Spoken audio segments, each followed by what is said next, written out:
And there was another young man a part of the film, not sure his exact name or if it was told, but at the beginning of the film, you started to see him take notes. Like he asked, "What's your name?" and he'd write down a number.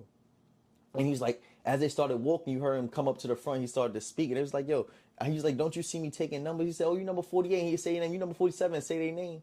And he's like, "Don't you notice I'm taking the numbers and keeping track?" He was like, "Yeah, why are you doing that?" He said, "Because I want to create a book." He said, "It would make me a lot of money." But imagine telling the story of someone or reading a story from the perspective of someone that was a part of the Long War.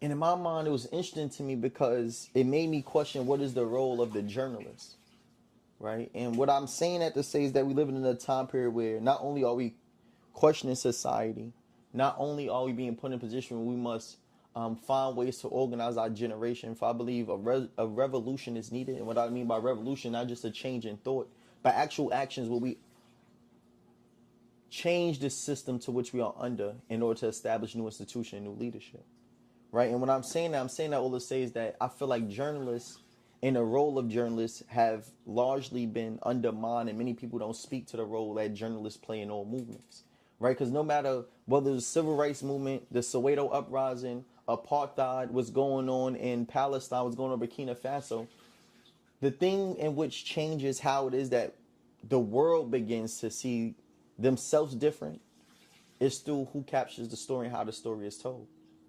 Most times we don't think about that. Like when I think about Emmett Till death, it wasn't the fact that he died and how he was killed that led to Northerners becoming aware of what's going on in the southern states, but it was how the story was told.